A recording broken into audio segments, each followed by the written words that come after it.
I'm Brian Carrington, and you're listening to Call Talk for January 15th, 2014.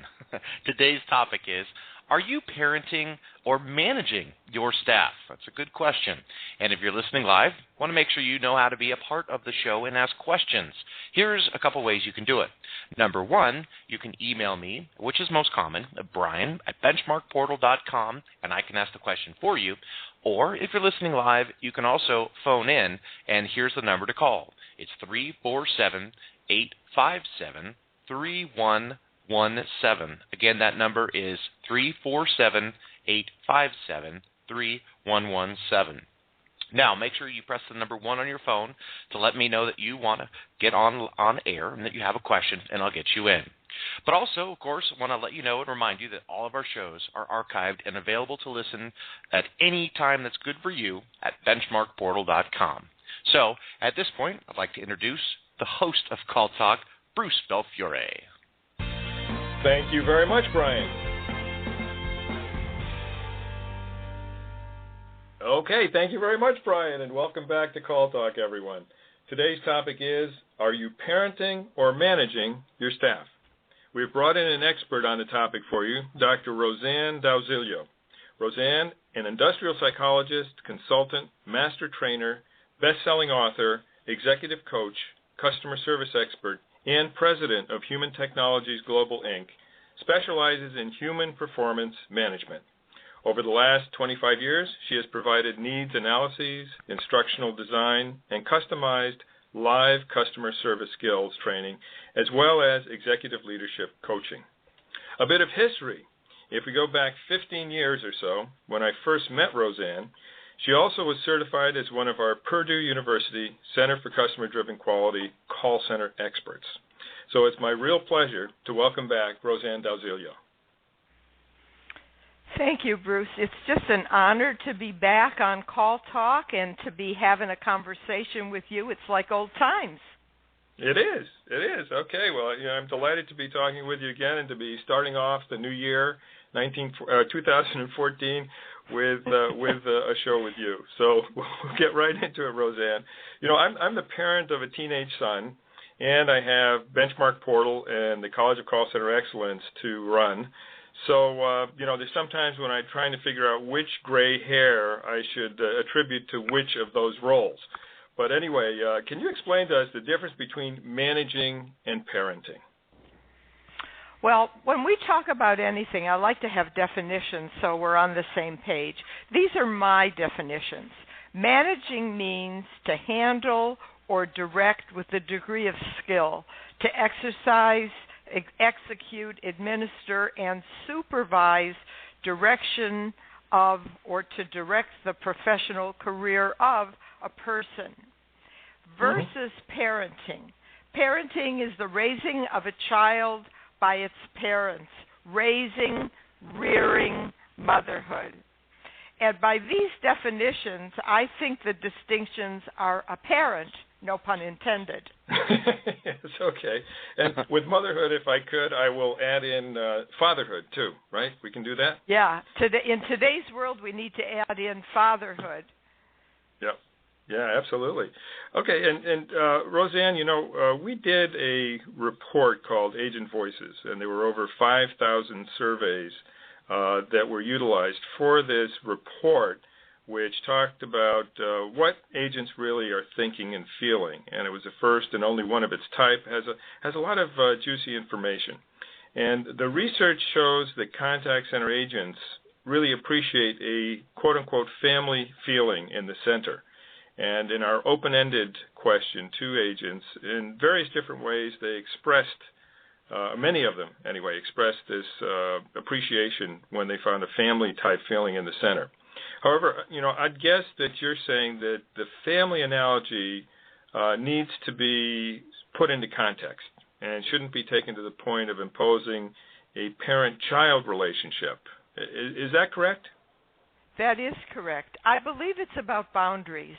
If we use your family analogy, I'm sure you're aware of parents who try to befriend their children rather than parent them. There comes a time in a call center, in a family, in life, when someone needs to pull rank for the safety or benefit of the person or the customer or the company. And I like the idea of a family feeling at a company, but when someone pulls rank, somehow that family feeling seems to dissipate. And so it's one of these balancing acts, I suppose. Is that right? Yeah, it's about boundaries and it's about balance. You know, too much to any extreme is no good. So, well, in your experience, do you find that your work with call centers, that managers are parenting rather than managing? And if you do find that, why do you think that's so? Yes, experience shows us again and again that people are parenting. And here's some possible reasons. They moved up through the ranks and they're now the boss or the manager of someone maybe they sat alongside of, a former peer, and they're uncomfortable in that position. Maybe they feel awkward or uneasy pulling rank. Perhaps there's been no management training, but they were promoted into this job where assumptions were made that they could do it and that it would be no problem. Maybe their MO, their modus operandi, is or was parental from the start, or any combination of the above. You know, I was thinking about that no management training, because I think that is the position that an awful lot of supervisors in particular are put into. And being able to manage and guide people, maybe pulling rank is a little bit too strong of a term, but, you know, it's not something that comes naturally to people. So I think you've put your finger on a really important, your number one reason why, which was, you know, somebody is moved up through the ranks and they're uncomfortable in their new position. And they're uncomfortable in many cases because they aren't trained to that position. Yeah, they don't have the tools necessary to manage. And usually they do it from a parental position, which sounds judgmental rather than supportive. Right. Okay. Very interesting. Yeah, and you know, I've been in supervisor trainings where the eyes are opened. I mean, you can almost see the aha moments in the eyes of supervisors when they say, okay, that's how I should do it, or that's where I've been making a mistake. Yeah, and in fact, you know, my guess is that a lot of our listeners right now are doing self-evaluation, you know, a little examination of conscience about themselves, and that's the greatest thing that this show can do, really, is to get people to question what they're doing and figure out how they can do it better. Yes. They're probably wondering where they fit in and how they can know what they should do. Well, can we give them a little bit of help in the self-discovery? Yeah, there's some very simple questions they can ask themselves. So out there, here's some questions for you. How does my communication affect the way the person is responding to me? How does the person's communication influence my response? Am I being parent? Am I using words like should or shouldn't or always or never? That's a red alert you're being a parent. Am I being a child? Am I using words like I want, I need, I wish, I won't? Am I an adult? Am I being respectful, open, assertive, and sensitive to the person? Okay. Yeah, those are a tall order there. It sounds easy enough, but are there more thoughts and ideas? Are there other questions that people should ask to do this self-evaluation? Yeah, here's some more. Very simply, when you look at a scenario that you recently had, it could have been this morning, ask yourself 4 questions. What went well? What didn't go so well? What's not perfect yet? And what can I learn from this? And right there you have a fund of information to take and kick it up a notch. Yeah. Okay, good. So what you're saying is that it's, you know, not just a examination of conscience that we do right now. It's also an ongoing thing. What went well today? Yeah. What went well in that interaction? What didn't go so well? What's not perfect, and what can I learn to do better? Exactly. We all want to improve. We don't just take a course and live happily ever after. We need to take action. We need to raise our awareness so that we're always improving. Okay. So let's take that a step further, because I always like helping people, including myself, get from the as-is condition, where we're all today, to the should-be position. So in a perfect world, what would you like to see a manager do, to get to the should-be or ought-to-be position, so that it really gets into the DNA of that manager? Okay. First, I just want to say that I'm not trying to impress you, but rather to impress upon you the impact parenting has not only on your immediate interaction, but the proliferation into all encounters, whether it's an internal or an external customer, and thereby your bottom line. So in a perfect world, here's some tips. Here's what I want from a perfect manager.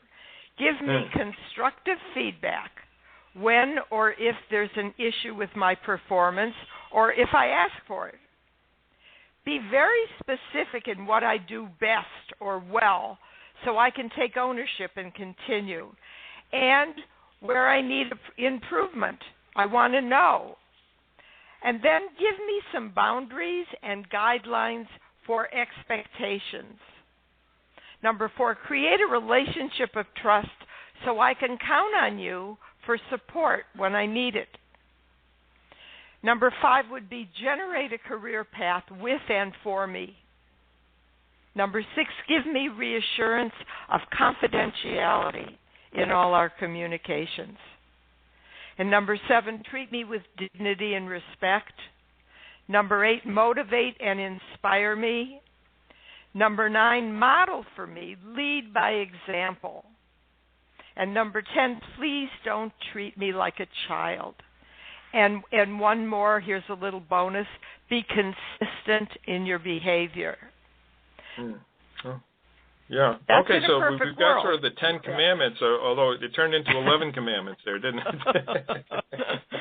Why not? A baker's dozen. Exactly, a little extra.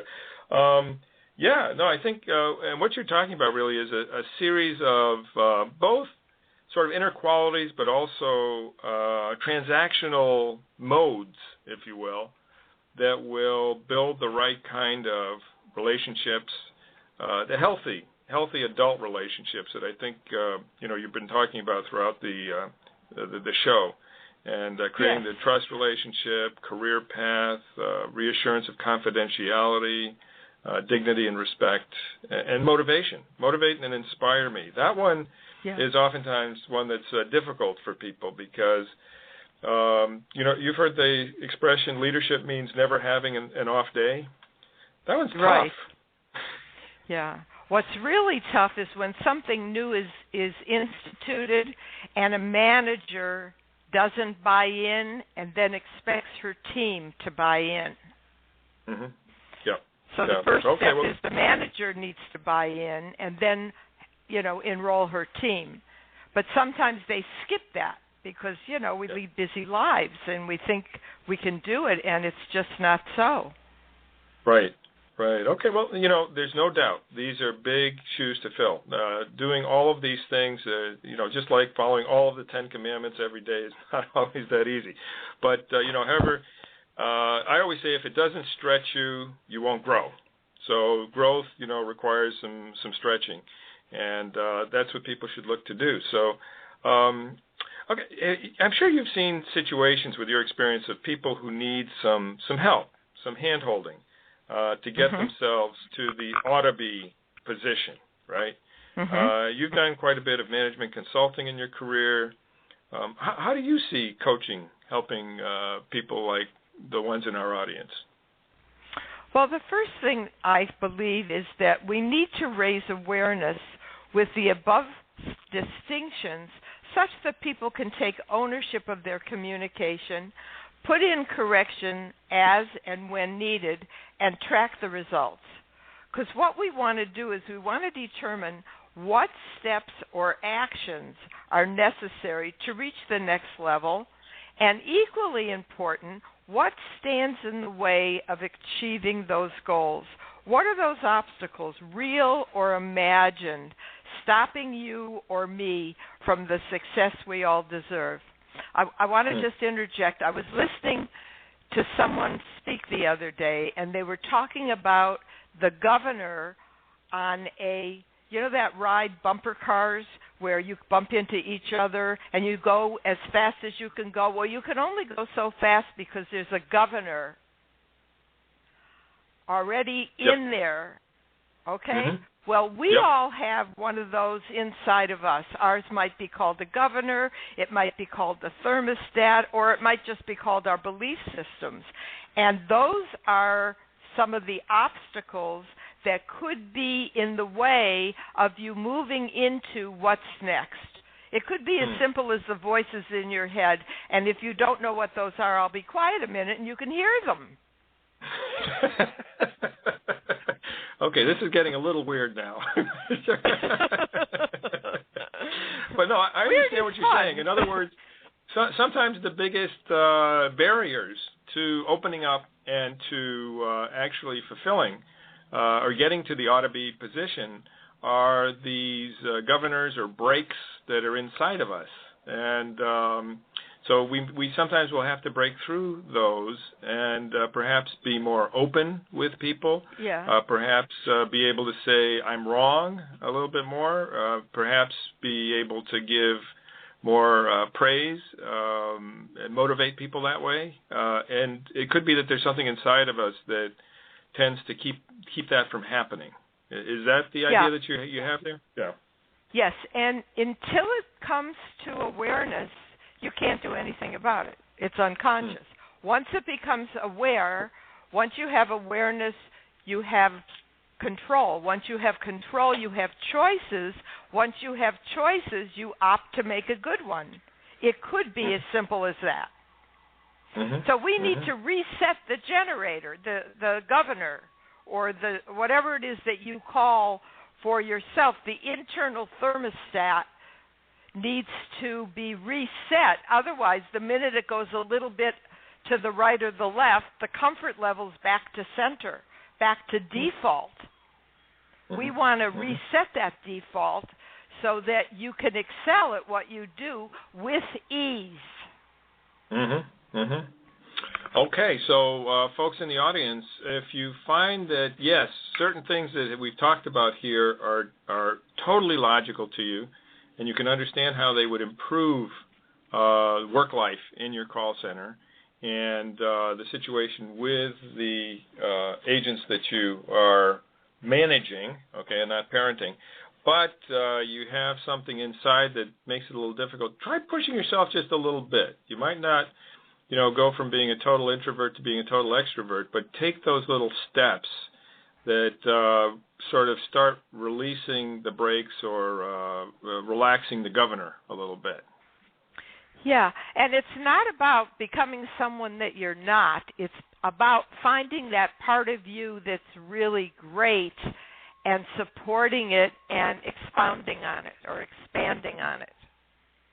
You can't be outgoing if you're not an outgoing person, but we could take those qualities that you do have and hone them in such a way that you're an amazing manager. Okay. Good. Well, and I'm sure you've helped people do that. And can you tell us what the focus of an effective coaching program could be? And,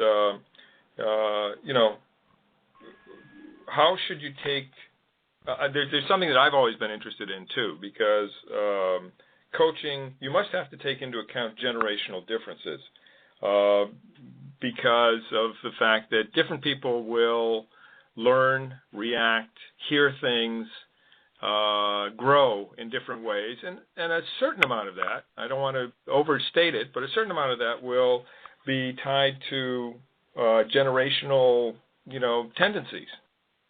Yes. Okay, so the first part of your question, personal and professional development, because the more you improve professionally, your impact is on your personal life as well. We don't live in a vacuum. And the 7 areas that we hone in on are the challenges and the opportunities. What are they? The goal setting, the realistic and outrageous. And then crystal clear vision. How do we prioritize? How do we delegate? What are our internal and external expectations? How do we set boundaries? How do we articulate our communication so we're not misunderstood? How do we influence and empower others? How do we have it all? And then to answer your generational differences, I think in the core of us, we're more similar than we are different.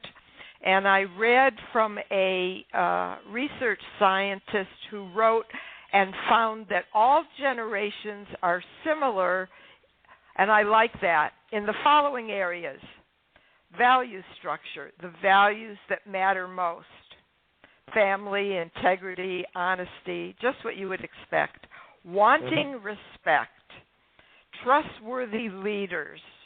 Nobody likes change. Loyalty, they said, was not a function of age, but a function of the position in the organization. The higher you are, the more time you work. And we all want to learn, and everybody likes feedback. So I like that they're, instead of looking at the differences, they're looking at the similarities, because that brings us together rather than keeps us separate. Okay. That's a lot of information in that answer, so thank you very much. There were the 7 areas you indicated that we should hone in on are the challenges and opportunities, goal setting, crystal clear vision. Okay, so any of us who don't have a vision statement or even a mission statement for our call centers, we should have one.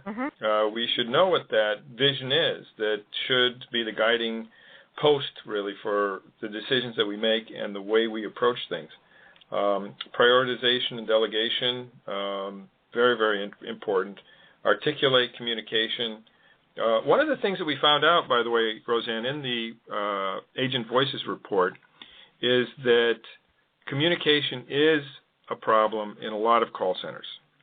And it's not necessarily seen by the managers that way. Managers think they communicate pretty well. It's the agents who don't think they're communicated with very well. So I think that was a great one. That was number 5 on your list there.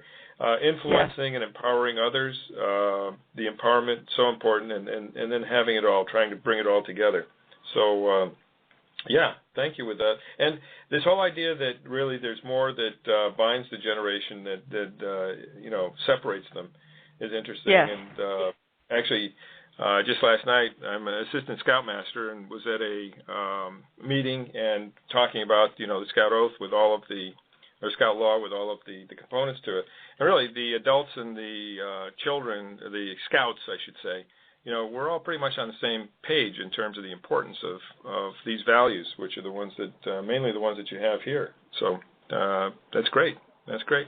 Well, listen, anything to add to that, or should we get on to some questions? Because Brian has some. I would like to suggest that everyone in the audience, including Bruce and Brian and everyone on this call, think about this.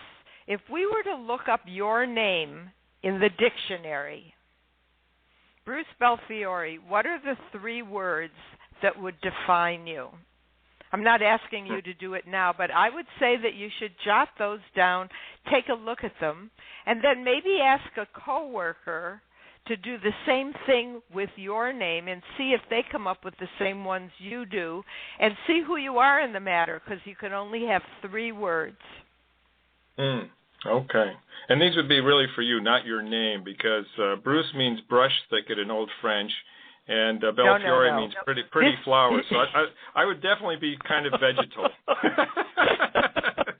Okay, so we'll put your picture in the dictionary with your name, and not the derivative of it, but the 3 words that, it might be integrity, it might be sense of humor, things like that. It's nothing heavy.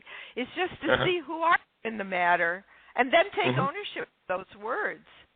We're worried about where we're going to be next that we forget to take inventory of where we are now.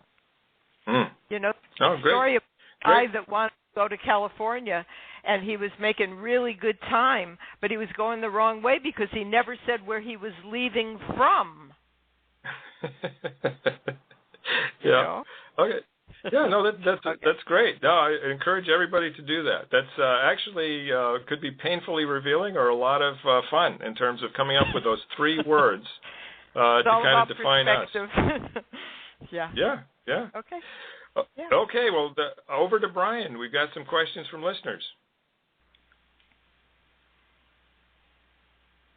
Brian? Okay, you might be on mute right now. Let's see. Well, I have a question. I have a question that Brian sent to me from Jade. Should I give that until Brian comes back? Let's do that. Absolutely. Okay. So Jade said, how can I justify the expenditure of coaching for myself, especially to my direct report? Measurable results, not only in one's ability to manage and lead, but the people you manage will have greater success and ultimately customer satisfaction, internal and external. And I found a statistic that I didn't even realize speaks right to your question, Jade. It said 77% improvement in relationships with direct reports. They have 71% increase in relationships with immediate supervisors. There's statistics for increase in teamwork, job satisfaction, organizational commitment, productivity, on and on and on. My point is, this is not airy-fairy. There are measurable results. And obviously, the better care you take of your people, the better care they take of your customers, current, future, and potential, thus creating win-win-win all the way around. Okay. That's a great answer to that. Okay, and let me ask a question that we got in from Sandy on the parenting versus management question. Do you, Roseanne, see any gender differences among the managers that you've worked with? Well, the differences that I see because of the economy in the world and the call center environment today, the roles of male-female have shifted. An example, I have a friend who is a high-powered executive at a corporation in New York. She has 3 children, and her husband is a house husband. So he's the one parenting, and she's the one managing her staff. Now, is she still a mother? Yes. However, I've seen her, and the lines of demarcation have blurred today because of 2-family households. So I don't think there's any definitive answer to whose role is which. Okay, so really at this point, there's not a whole lot of difference in terms of the parenting versus management conundrum that we started with in this show, among the different genders from what you've seen. Okay, very good. I don't see a difference in the genders. I do see a difference in the center between people who manage, mentor, coach, whatever word you want to use, compared to parenting, which I see as judgmental and critical rather than supportive and informative.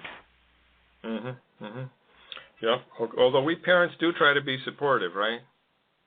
Yeah, we do, and we are. But when we have to pull rank, we become parents. Yes. For good reason. For good reason. Sometimes safety. They have to learn boundaries. Same thing in a call center. People have to learn boundaries.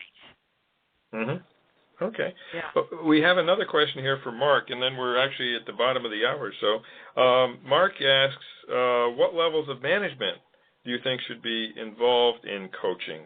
Should it be the frontline supervisors, managers, directors? Who should be involved potentially in a coaching program? I think supervisors up to directors, up to vice presidents. I coach a CEO of a company. It's been years now. Everyone at every level needs help, not only for where they are, but where they're going towards where they want to be. Mm-hmm. Mm-hmm. You know, this is a journey, not an event. This is a process, not an event. And if you keep doing what you were doing, you're going to keep getting what you got. Mm-hmm. Mm-hmm. Yep. And heck, when you think about it, even major league athletes take coaching every day. So, you know, right? Absolutely. It's important. Absolutely. I think if all of us think about how we benefited from coaches and mentors in our life, whether we were active in sports or not, you know, it can make a huge difference in your life. So, okay, well, we're down at the bottom of the hour, and we've covered a lot of territory. And let's see, Brian, are you there? Or if not, we will thank Roseanne and our listeners as well. And I'd just like to tell all of our listeners that you can get in touch with Roseanne directly at her website, which is www.human-technologies.com. And you can sign up for her newsletter at www.humantechtips, all one word, humantechtips.com. So I'd like to thank Roseanne, thank Brian and Dee Buell, who puts together this show for the content side, and for a lot of insightful discussion. Roseanne, any last words? I'd just like to tell you the 10 most powerful two-letter words. If it is to be, it is up to me. Woo. And thank you for having me. That was great. I love that. Okay. Okay. Very, very good. Well, thank you very much, Roseanne. Thank you to our audience. Be sure to join us next time on February 19th. We'll continue discussing coaching, but this session will be about coaching for performance in the contact center. And from all of us at BenchmarkPortal, as Brian likes to say, keep those headsets steady and your fingers ready. And for Brian Carrington, I'd like to sign out and wish everybody a wonderful day and a fabulous 2014. Thank you very much.